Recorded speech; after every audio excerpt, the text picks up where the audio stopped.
Praise the lord. యేసుక్రీస్తు దివ్యనామంలో ఉదయకాల సమయంలో ప్రభుతో ప్రతిదినం అని కార్యక్రమాన్ని వీక్షిస్తున్న మీ అందరికీ నా హృదయపూర్వక వందనాలు తెలియజేస్తున్నాను.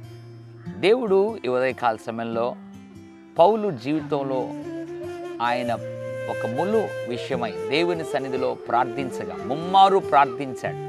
ఈ ముళ్ళు తీసేయి ప్రభు అని ప్రార్థించగా దేవుడు ఆ ముళ్ళు విషయమై పౌలుకి ఇచ్చినటువంటి ఒక అద్భుతమైన జవాబు లేదా వాగ్దానం ఉదయకాల సమయంలో నీకు కూడా ఇవ్వాలని ఆశపడుతున్నాను. ఏంటి ఆ వాక్యం? 2వ కొరింథీ పత్రిక 12వ అధ్యాయం 9వ వచనం. అందుకు నా కృప నీకు చాలును. My grace is sufficient for you. దేవుడు ఇస్తున్నటువంటి వాగ్దానం, నా కృప నీకు చాలును. అవును బిడ్డ, నీ జీవితంలో పరిస్థితులు తొలగిపోవాలి, కష్టాలు తీరిపోవాలని పౌలు ప్రార్థించినట్లుగా నువ్వు అనేక సందర్భాల్లో బహుశా ప్రార్థించి ఉండవచ్చు. దేవుడు చాలా సందర్భాల్లో కష్టాలు తొలగిస్తాడు, కొన్ని సందర్భాల్లో ఆయన మహిమార్థమై కష్టాలు కూడా ఉంచుతాడు.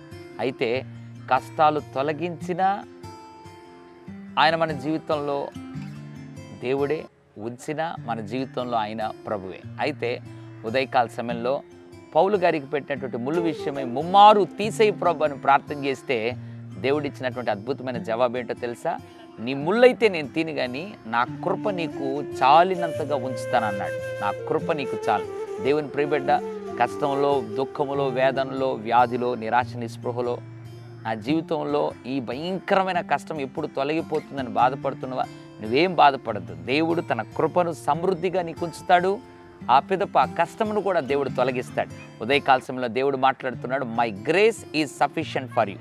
ఏ పరిస్థితిలో ఉన్నావో నాకైతే తెలియదు, ఏ కష్టం అనుభవిస్తున్నావో నాకైతే తెలియదు. దేవుడు సమృద్ధి కృపతో నిన్ను నింపి సమృద్ధి చాలిన కృపను నీకు ఇచ్చి ఆ కష్టమంతట్లో దేవుడు ఉపశమనం ఇచ్చి ఆ కష్టం నిన్ను విడిచిపోనట్లుగా చేయునుగాక. పరిశుద్ధ తండ్రి, నా కృప నీకు చాలును అన్న వాగ్దానం ద్వారా మాట్లాడినందుకు స్తోత్రాలు. ఎంతమంది అయితే ప్రభు డిప్రెస్ అయిపోయారో, నిరాశ నిస్పృహలో, వారిని జ్ఞాపకం చేసుకొని నీ చాలిన కృప ద్వారా ప్రభు సమస్యలను అధిగమించే శక్తి దయచేయమని యేసు నామములో ప్రార్థిస్తున్నాం తండ్రి. ఆమేన్.